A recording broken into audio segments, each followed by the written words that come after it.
João capítulo 13, João 13, versos de 1 a 11, dando sequência à exposição do Evangelho de João. João 13, 1 a 11. Diz assim a palavra do Senhor, irmãos. Ora, antes da festa da Páscoa, sabendo Jesus que já era chegada a sua hora de passar deste mundo para o Pai, como havia amado os seus que estavam no mundo, amou-os até o fim. E acabada a ceia, tendo já o diabo posto no coração de Judas Iscariotes, filho de Simão, que o traísse, Jesus, sabendo que o Pai tinha depositado nas suas mãos todas as coisas, e que havia saído de Deus e ia para Deus, levantou-se da ceia, tirou as vestes e, tomando uma toalha, cingiu-se. Depois, deitou água numa bacia e começou a lavar os pés aos discípulos e a enxugar-lhes com a toalha com que estava cingido. Aproximou-se, pois, de Simão Pedro, que lhe disse: Senhor, tu lavas-me os pés a mim? Respondeu Jesus e disse-lhe: O que eu faço não sabes tu agora, mas tu o saberás depois. Disse-lhe Pedro: Nunca me lavarás os pés, respondeu-lhe Jesus. Se eu te não lavar, não tens parte comigo. Disse-lhe Simão Pedro: Senhor, não só os meus pés, mas também as mãos e a cabeça. Disse-lhe Jesus: Aquele que está lavado não necessita de lavar senão os pés, pois no mais todo está limpo. Ora, vós estáis limpos, mas não todos. Porque bem sabia ele quem o havia de trair. Por isso disse: Nem todos estáis limpos. Amém.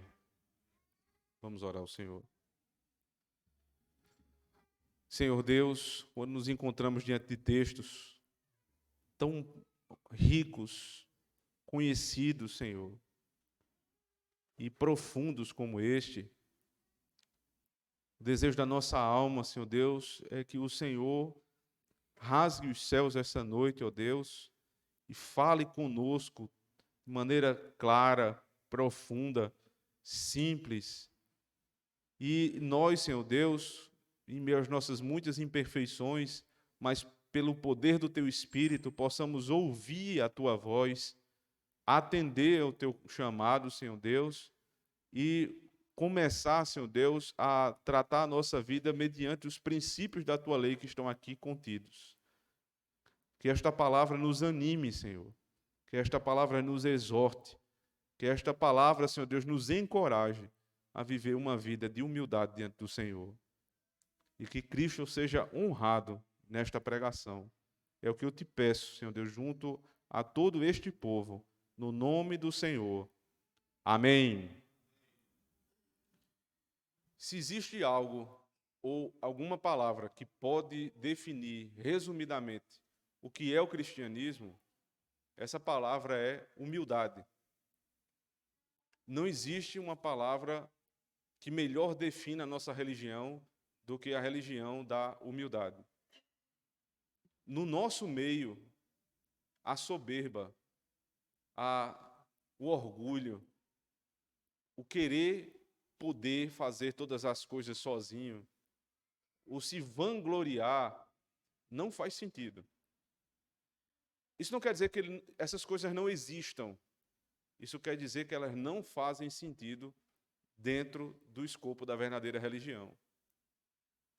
Nós estamos agora, irmãos, diante de uma das cerimônias mais humilhantes de toda a Escritura, de um dos ritos mais humilhantes de toda a Escritura.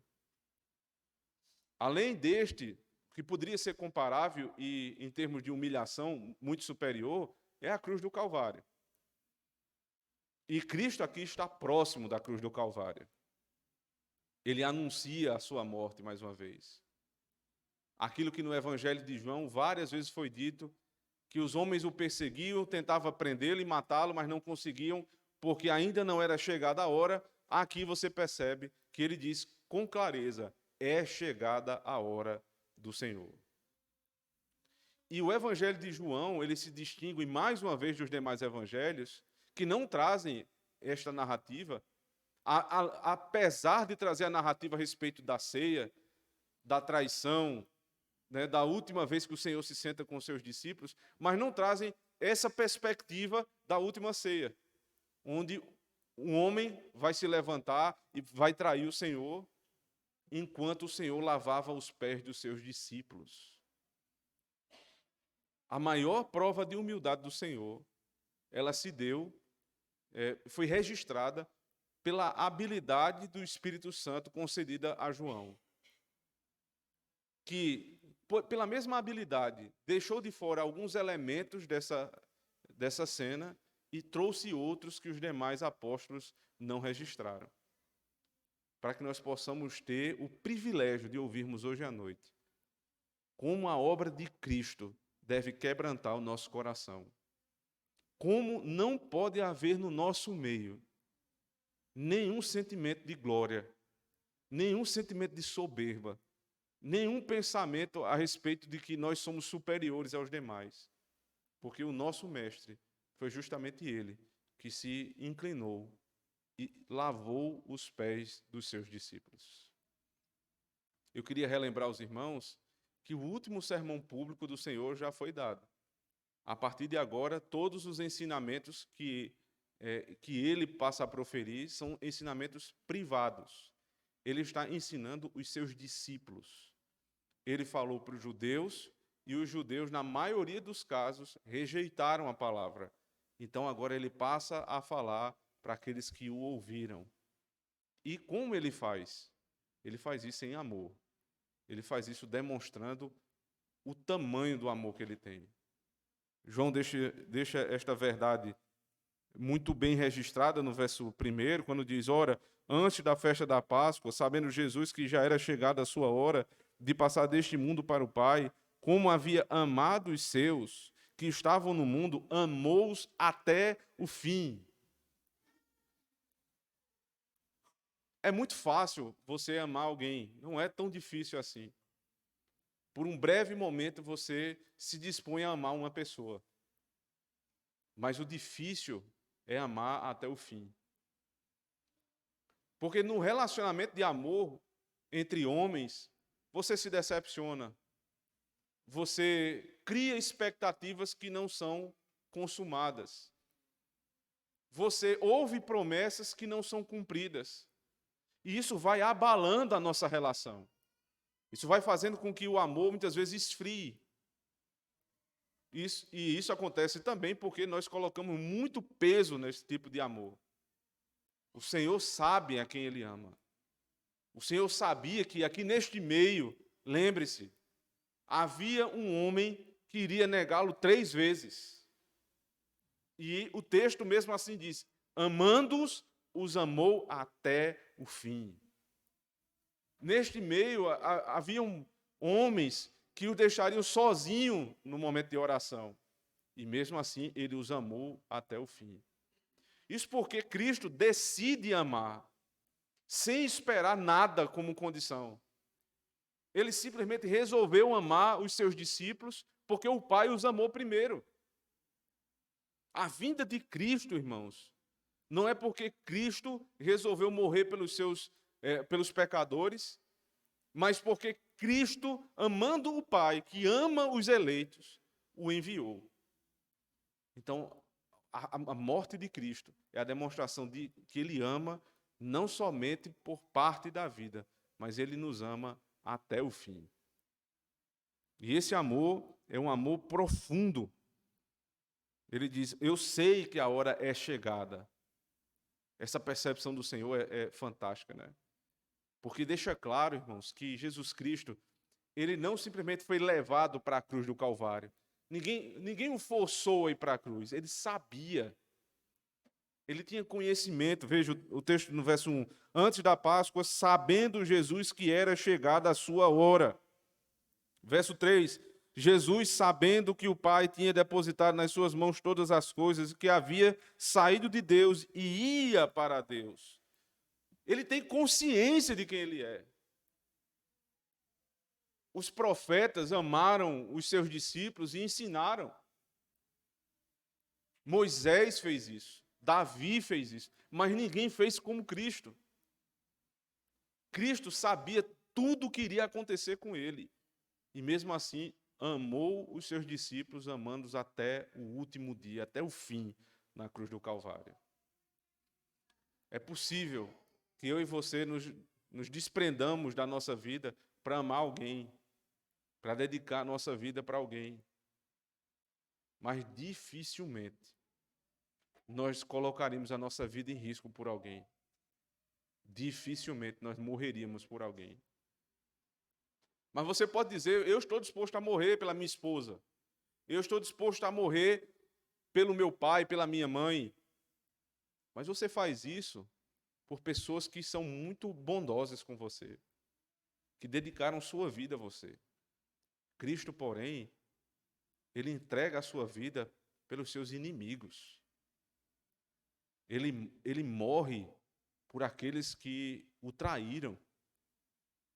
E por isso que não há demonstração de amor como essa.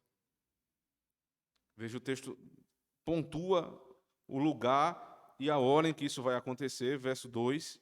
E acabada a ceia, tendo já o diabo posto no coração de Judas Iscariotes, filho de Simão, que o traísse.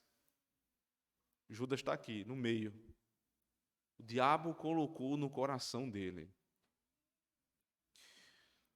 Nós não sabemos exatamente como é que essa relação em que o diabo ele coloca no coração. É difícil você descrever com riquezas de detalhes. Mas eu me arrisco a falar um pouco sobre isso. Porque na primeira carta de João, capítulo 3, ele diz que Caim, por exemplo, ele era filho de Satanás. Ele já nasceu como filho de Satanás. O Antigo Testamento aponta um traidor para o Cristo. Ou seja, são pessoas que elas já nasceram preteridas de Deus, rejeitadas por Deus, não foram eleitas pelo Senhor. Mas não somente isso, eles tinham um destino terrível a cumprir. E à medida que o cumpriram, cumpriram pela sua própria vontade. Ninguém obrigou Judas a trair o Senhor. Foi o coração dele que se dispôs. Ele era filho do diabo, certamente. Ele foi levado em um sentido para a traição. Mas ele foi porque ele quis. E ele teve a melhor das influências. Ele acabou de participar da ceia do Senhor.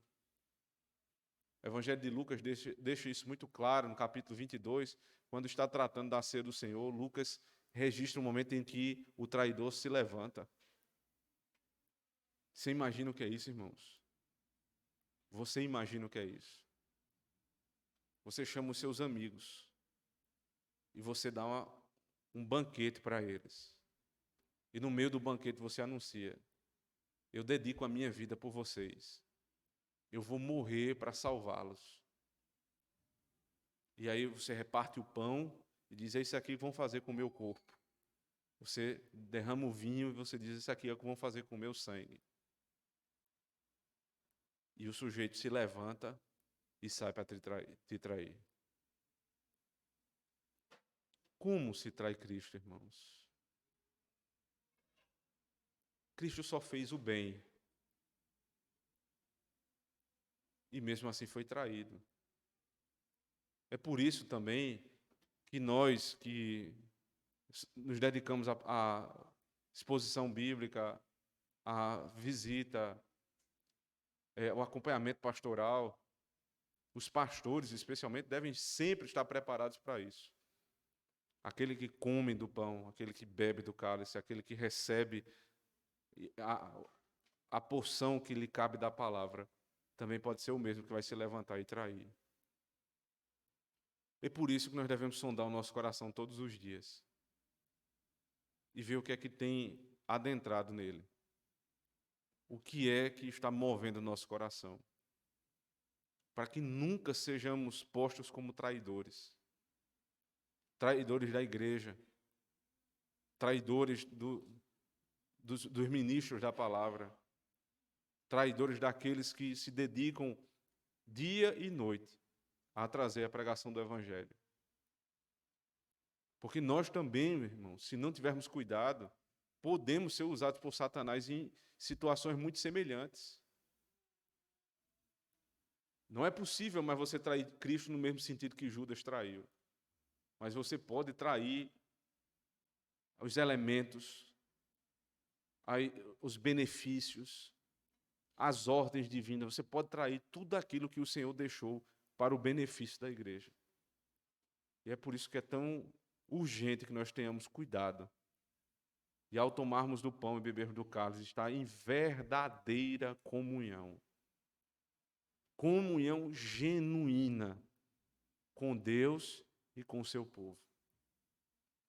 Para que nunca se insurja no nosso meio o sentimento de traição, o sentimento de rebeldia e de rebelião. Judas estava no meio, irmãos. Judas era o tesoureiro da igreja. Era membro da igreja. Você quer mais? Judas saiu de 2 em 2, como o Senhor havia enviado os apóstolos, os discípulos, para pregar o evangelho. E ele voltou dizendo, surpreso, Senhor, nós expulsamos os demônios, e eles saem correndo, nós fazemos sinais e maravilhas, por onde nós passamos, que poder maravilhoso. Ele provou dessas coisas. Ele provou do que é o amor da igreja. Ele provou do que é ter um pastor. Ele provou do que é ter os benefícios da confiança da liderança da igreja, a ponto de ter a tesouraria da igreja em suas mãos. E o próprio Evangelho de João, no capítulo 12, já nos informou que ele era não só um traidor, mas ele era ladrão. Ele dizia que não se devia gastar o dinheiro com tais e tais coisas, porque havia os pobres que nós poderíamos ajudar. E João, comentarista sábio, né, inspirado pelo Espírito Santo de Deus, disse, ele dizia estas coisas porque ele, se valendo da bolsa da igreja, ele tirava o que estava na bolsa. Não era interesse nenhum nas pessoas, mas interesse em ter aquilo que não era dele. Membro de igreja, participou da ceia, foi tesoureiro, provou dos benefícios e dos poderes de Cristo, e era um traidor. Isso deve também nos elevar o alerta no meio da igreja. As pessoas precisam provar que merecem confiança. Os irmãos que são membros desta igreja devem sempre estar alertas, especialmente aos que chegam. Nós devemos ter cuidado. Não é simplesmente porque alguém diz que é membro da igreja, alguém diz que é crente, se declara cristão. Isso sozinho não quer dizer muita coisa. Judas era tudo isso. Era líder da igreja e se mostrou um traidor, porque ele tinha Satanás no seu coração. Existem pessoas que têm versículos bíblicos na boca, que tratam das coisas de Deus com certa habilidade, mas que trazem no coração um espírito demoníaco. E a igreja precisa estar sempre alerta. O texto diz, acabada a ceia, tendo já o diabo posto no coração de Judas Iscariotes, filho de Simão, que o traísse. Jesus, sabendo que o Pai tinha depositado nas suas mãos todas as coisas, e que havia saído de Deus e ia para Deus, levantou-se da ceia. Eu acho interessante essa passagem de um personagem para o outro, né? Ele diz que, no momento em que terminou a ceia, Judas tomou um caminho e Cristo tomou outro caminho. Qual foi o caminho de Judas? Fazer o que um filho do diabo faz: trair. A traição é coisa demoníaca. E um filho do diabo trai. Ele se levanta e vai entregar ao Senhor. E aí, você vê do outro lado o que é a firmeza de alguém que sabe o que está fazendo.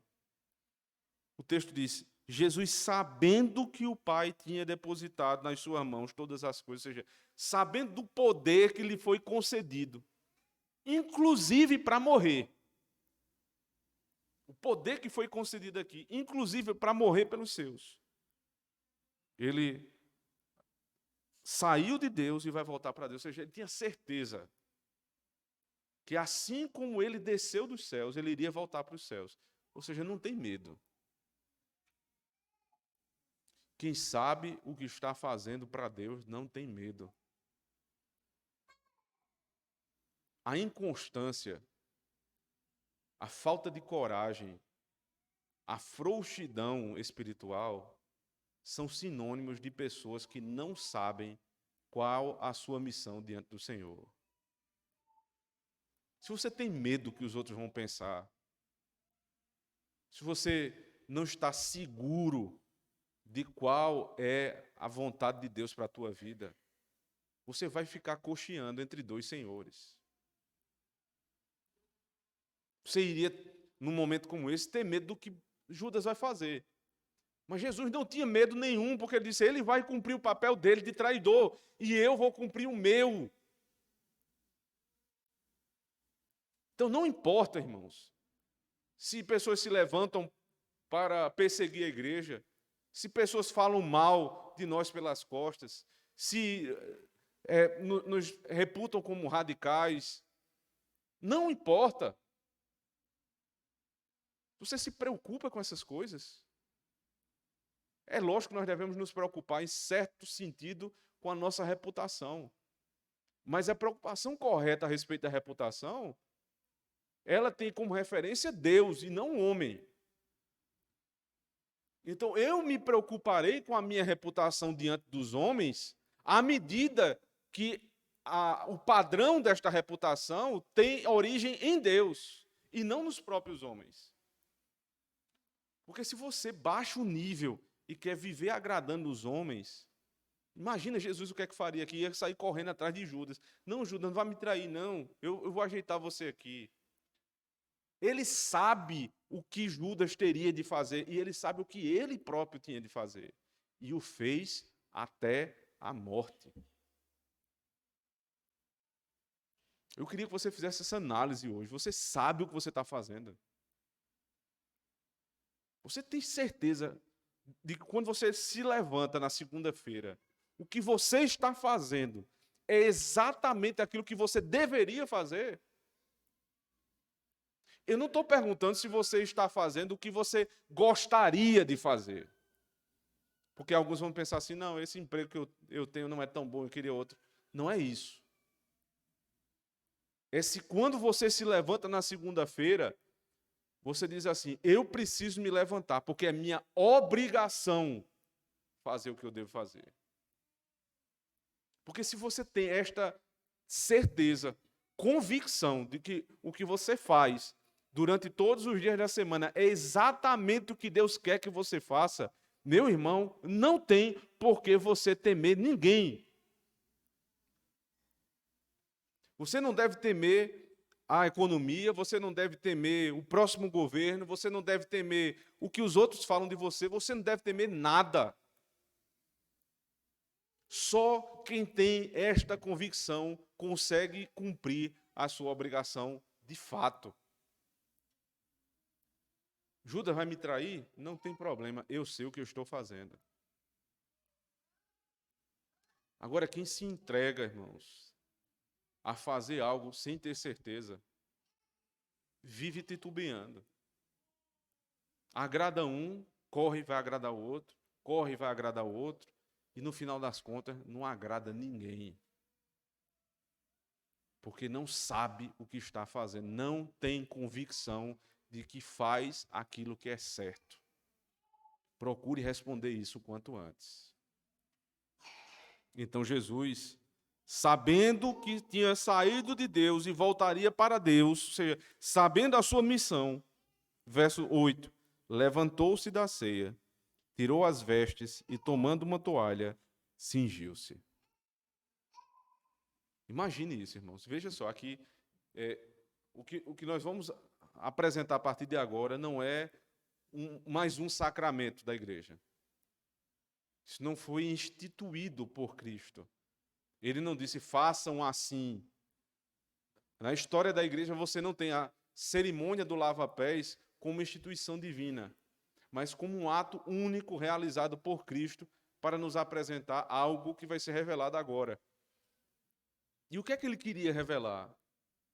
É preciso observar o que ele faz aqui no verso 4. Ele levantou-se da ceia, a ceia acabou, né? Houve a instituição da ceia, a ceia acabou. Ele se levanta e ele faz o seguinte: tira suas vestes, provavelmente a veste de cima, né? A veste judaica é muito diferente da nossa, a parte de cima. Ele toma uma toalha, o texto fala aqui, toma uma toalha e cinge-se com a toalha. Então, alguns comentaristas falam que é como se fosse um avental. Ele tira a roupa e ele bota a roupa de trabalho, como alguém que vai trabalhar e bota o avental aqui nessa parte frontal do corpo. Ele está tomando a forma de alguém que vai trabalhar. É impossível não citar o texto que serviu de abertura para o culto de hoje.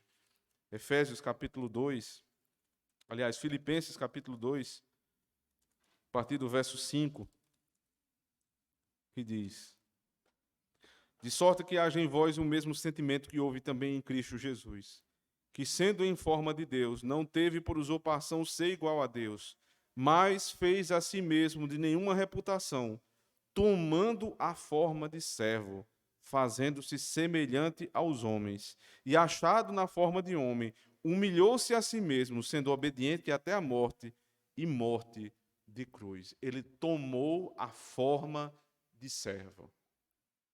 É exatamente o que ele está fazendo lá em João capítulo 13. Ele bota o avental e ele se presta ao serviço mais baixo da época. Qual era esse serviço? Verso 5 do capítulo 13. Depois deitou água numa bacia e começou a lavar os pés aos discípulos e a enxugar-lhes com a toalha com que estava cingida. Isso não era uma cerimônia, né? Nós não deveríamos nem tratar assim inicialmente. Porque esse era um tipo de ato comum para a época. As casas que tinham um servo, né, um escravo, elas tinham o costume de, ao receber alguém de fora, recebê-lo lavando os pés. E por que se lavavam os pés? Você não tinha estrada pavimentada como nós temos hoje, né? Então toda estrada era de terra, né? Ou pelo menos quase todas eram de terra. As pessoas não andavam com calças e meias e sapatos fechados como hoje. Eram sapatos mais abertos. Então você imagina, você anda muito a pé, você não tem a opção de andar de carro, coisa dessa natureza, você anda muito a pé, anda em ruas não pavimentadas, em um lugar onde tinha muito pó, né? Era um lugar quente e seco, portanto havia muito pó. Quando alguém entrava em casa, estava com o pé muito sujo. E o servo da casa, geralmente, tomava uma bacia com água, ia até a porta. Este era o servo de mais baixo escalão da casa. Ia até a porta, lavava os pés e enxugava com uma toalha. Foi exatamente isso que Cristo fez. Tomou a forma de servo. E parece que ele não foi muito bem interpretado por Pedro. Observe verso 6. Aproximou-se, pois, de Simão Pedro, que lhe disse: Senhor, tu lava-me os pés a mim? Como é que isso pode acontecer? Antes de criticar Pedro, irmãos, vamos olhá-lo pela perspectiva positiva do que ele fez. Eu me lembro, por exemplo, de João Batista. Quando, lá em Mateus capítulo 3, o Senhor se aproximou dele para ser batizado. João Batista disse o quê? Senhor, eu te batizar? Tu deverias me batizar. Aí Jesus disse assim: é preciso que toda a justiça seja cumprida, satisfeita. A pergunta de João, a exclamação de João, era muito justa. Como é que eu vou batizar aquele que não tem pecado? Se o batismo era para confissão e arrependimento dos pecados. Mas ele diz: como homem, eu preciso cumprir toda a justiça de Deus. E por isso foi cumprido o batismo em Cristo. Agora, Pedro diz: como eu vou lá, como o Senhor vai lavar meus pés? Eu que sou o teu servo, eu que deveria lavar os teus pés. Então há uma perspectiva positiva do ponto de vista de Pedro. Pedro disse: isso é um absurdo. Sou eu que devo lavar os pés. Matthew Henry diz assim: provavelmente Judas Iscariotes já não estava mais aqui, porque os versos anteriores disseram que ele havia se retirado para trair o Senhor. Então, Jesus não se dirigiu a Judas, mas há uma certeza, que se Judas estivesse presente e Jesus tivesse buscado primeiro a Judas antes de Pedro, ele jamais ouviria esta exclamação da boca de Judas. Judas consentiria tranquilamente em ter os seus pés lavados por Cristo. Sabe por quê? Porque ele se achava merecedor. É próprio do coração pecador, é próprio do coração obstinado se achar merecedor de algo de Deus. Então, Pedro, irmãos, o que ele está fazendo aqui é o seguinte: eu não mereço. Isso seria um absurdo se eu lavar os meus pés. Claro, ele está observando do ponto de vista mais prático. Isso não faz sentido. Mas Jesus vai explicar a Pedro o que é que estava por trás dessa cerimônia. Ele diz, verso 7, acompanhe. Respondeu-lhe Jesus e disse-lhe: o que eu faço não sabes tu agora, mas tu o saberás depois. Disse-lhe Pedro: nunca me lavarás os pés. Respondeu-lhe Jesus: se eu te não lavar, não tens parte comigo. Jesus: olha, Pedro, o que eu estou fazendo agora você só vai entender depois.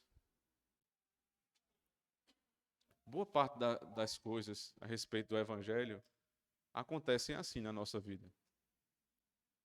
É por isso que não é requerido de um membro de igreja que ele seja exímio conhecedor dos meandros da teologia para poder se apresentar e ser recebido como membro de igreja. Não é assim que funciona.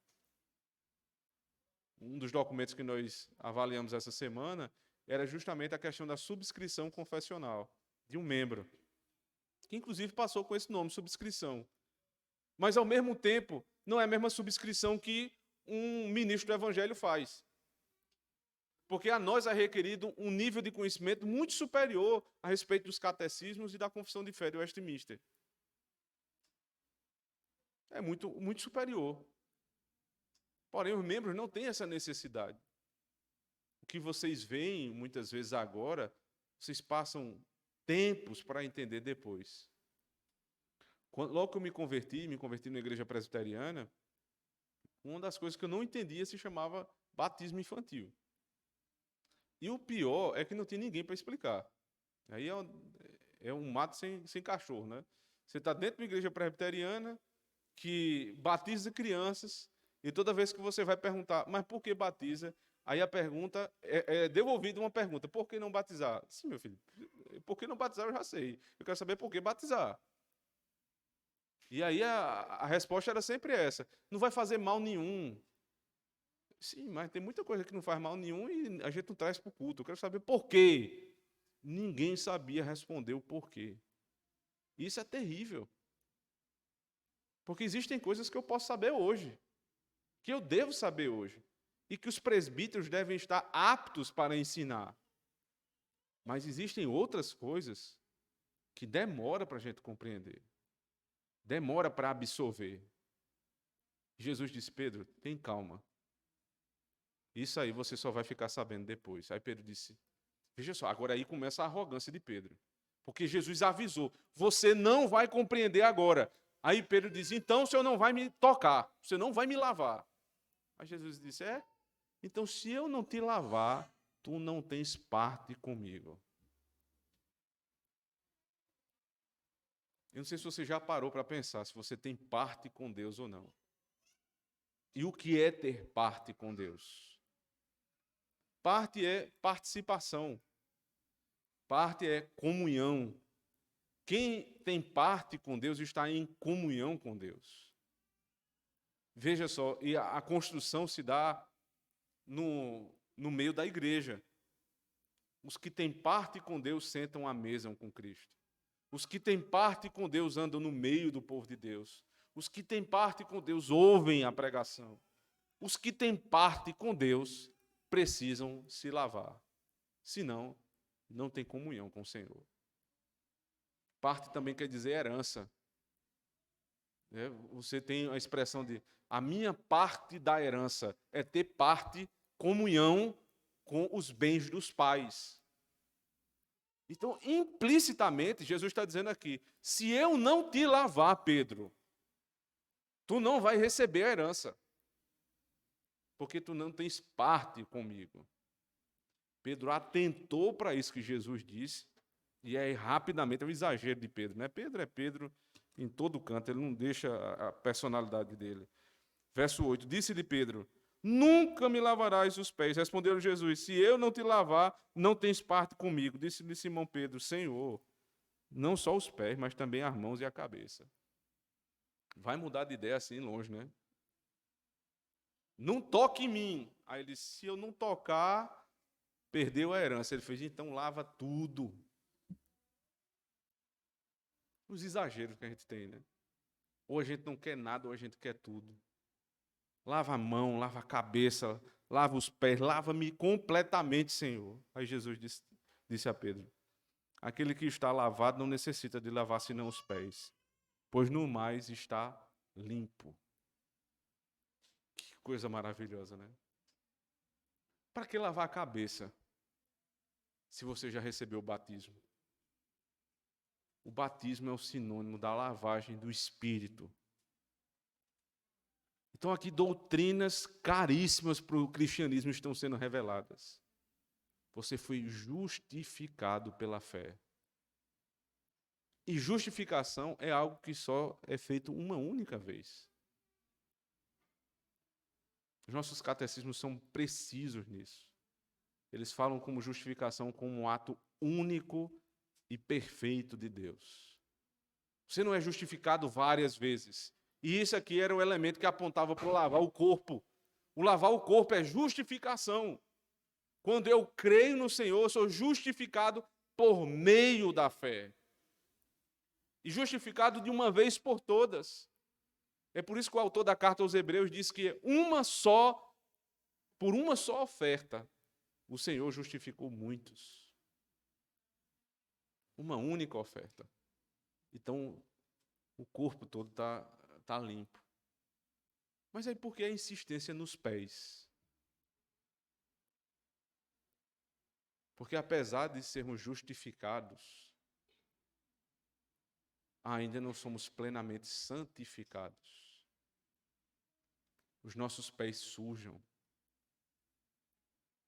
E eu queria que você prestasse atenção nessa imagem que o Senhor está nos lançando de mão hoje à noite. Todo dia a gente sai para trabalhar, e a gente sai como no Antigo Oriente. É como se as nossas ruas não fossem pavimentadas, como se nós não tivéssemos sapatos fechados. E a gente vai andando e caminhando e os nossos pés vão se sujando. Uma mentira aqui, uma infidelidade ali, uma idolatria acolá, e os nossos pés vão se sujando, se sujando. E aí é chegado o final do dia, e a necessidade de fazermos isso quantas vezes necessário durante o dia. Acordarmos e pedir ao Senhor, Senhor, limpa-nos. Na hora do almoço, Senhor, perdoa os nossos pecados. Na hora de dormir, Senhor, tenha misericórdia de nós, limpa o nosso pé. Todos os dias, várias vezes ao dia, porque você vai andando, caminhando e sujando o seu pé. E o Senhor precisa lavar e lavar e lavar quantas vezes for necessário. Isso se chama santificação. Por um lado, você já está limpo. Ele proclama isso. Não precisa o pé, não precisa a mão, não precisa a cabeça, porque tudo está limpo. Mas os pés se sujam. Não negligencie, irmãos, essa hora tão importante da vida, que é a confissão do pecado. O pedido de perdão diário, várias vezes por dia. Senhor, santifica-me. Senhor, limpa os meus pés. Purifica-me, Senhor. Sabe por quê? Porque as ruas e avenidas da nossa cidade não são pavimentadas para um crente passar. Sujeira por todo lado. Tentação por todo lado. Provação por todo lado. E não tem sapato que chegue, meu irmão. A poeira entra por todo canto. Você tenta comprar um sapato fechado, a poeira entra. Você tenta se desvencilhar do mundo, mas o mundo persegue.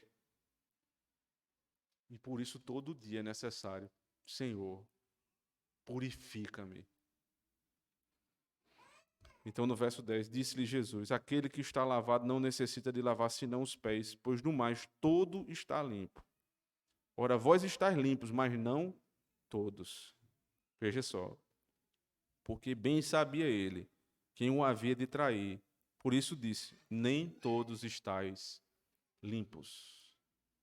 Você percebe que ele não se apega à negação de Pedro. Ele não se apega aos demais discípulos que não o acompanharam em oração. Ele não se apega a esses pecados, graves pecados, mas que são fruto de um coração que está permanentemente buscando santificação. Mas ele se apega a um e diz, este não está limpo. Quem é que não está limpo? O traidor. No vosso meio há um traidor. E esse não está limpo. Cuidado, irmãos. Cuidado. Porque os filhos de Judas também podem estar no nosso meio. Eles têm carteirinha de membro de igreja. Eles têm serviços prestados, muitas vezes. Alguns têm ofícios. Judas tinha tudo isso. Provou dos benefícios, do poder. Era tesoureiro da igreja. Sentou à mesa com o Senhor. Mas não estava limpo. Essa, inclusive, é uma medida de atenção em relação a nós mesmos. Você que vive uma vida dúbia, que tem membresia, que tem serviço prestado, que tem tantas coisas no seu currículo cristão, mas que vive uma outra vida quando sai daqui, cuidado. Você pode ser um Judas. Você pode ser mais um traidor. Não deixe o teu coração ser levado completamente, porque é possível que ele chegue a um ponto tal que não tenha mais como retroceder.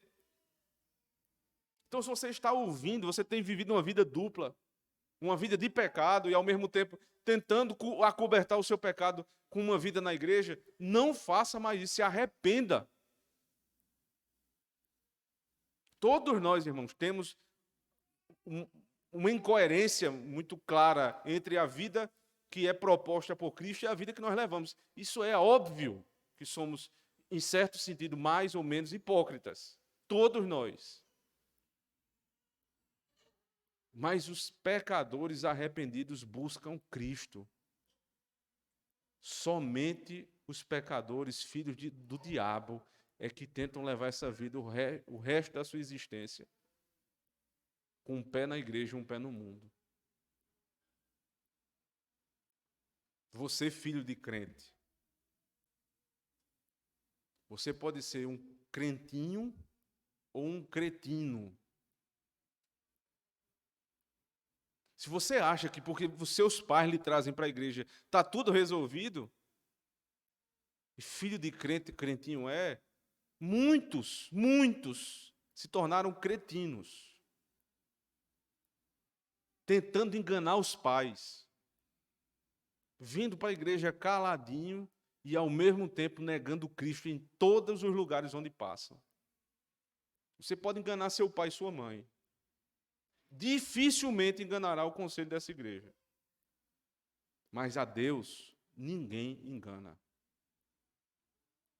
Ninguém engana. Oficiais da igreja, presbíteros e diáconos, tomemos cuidado, irmãos. Cuidado com a nossa própria vida. Para não achar que por conta dos nossos serviços prestados à igreja, por conta da dedicação na obra do Senhor, a gente pode levar uma vida como a gente quiser. Não podemos. Muito pelo contrário. A nós é exigido muito mais santidade do que dos demais. Porque você se propôs a ser o espelho da igreja, o padrão de fé e de prática da igreja. Tenha cuidado, porque Satanás impôs no coração de Judas que ele poderia ser todas essas coisas na igreja e mesmo assim negar Cristo. Não pode. Ele foi desmascarado. E todos os demais traidores da igreja de Cristo também o serão. Todos, membros e oficiais, que não se arrependerem dos seus pecados, quiserem levar uma vida como a de Judas, serão desmascarados, agora e na eternidade. Por outro lado, você, irmão, irmã em Cristo, que sabe que é miserável pecador, que sabe que o lava-pés é algo que você necessita de Cristo. Obviamente, não como cerimônia instituída, mas como uma verdade bíblica. Os nossos pés estão sujos mais uma vez. Todos os dias, irmão. Não se esqueça de várias vezes ao longo do dia pedir: Senhor, tenha misericórdia de mim, que sou pecador. E Cristo terá o prazer, e você terá o privilégio de ter os seus pés lavados e enxugados por Cristo, o nosso Senhor. Aquele que lavou a tua cabeça, ou seja, que te deu a salvação, é também o que lava os teus pés. Isso quer dizer santificação. Que o Senhor nos ajude, irmãos. Amém. Vamos orar ao Senhor. Quero pedir o presbítero Leandro, por favor, faça uma oração pedindo que Deus nos ajude a cumprir essas ordens. Oremos, meus irmãos. Santíssimo Deus, Senhor nosso, te damos louvores, ó Deus, nessa noite, mais uma vez nesse santo dia, porque o Senhor não nos afastou, ó Deus, da tua palavra. E mais uma vez fomos alimentados, ó Deus, por ti, e te bendizemos por isso, Senhor. Porque sabemos que enquanto a tua palavra, ela foi exposta de forma fiel, ó Deus, é sinal que o Senhor tem nos amado e que a tua misericórdia está sobre nós. Obrigado por isso, Senhor. E agora, ó Deus, conscientes, ó Pai, da tua palavra, dos nossos deveres, daquilo que o teu santo evangelho e que a tua santa lei nos exige, ó Pai. Nós pedimos ao Senhor, ó Deus, que por meio do teu santo Espírito, mude, ó Deus, os nossos corações. Mude a nossa forma de pensar. Nos dê força, ó Deus, para que possamos abandonar pecados que talvez, ó Deus, só nós sabemos. Ou nós achamos que só nós sabemos, mas que o Senhor é o Deus que vê todas as coisas. Por isso, Senhor, nos ajude, para que não possamos ser hipócritas, ó Deus, e com isso continuar alimentando tal pecado. Mas pelo contrário, Senhor, lava-nos por inteiro, como a tua palavra diz. Lava-nos, ó Deus, a tal ponto que possamos ser o mais semelhantes possível com Cristo, nosso Senhor.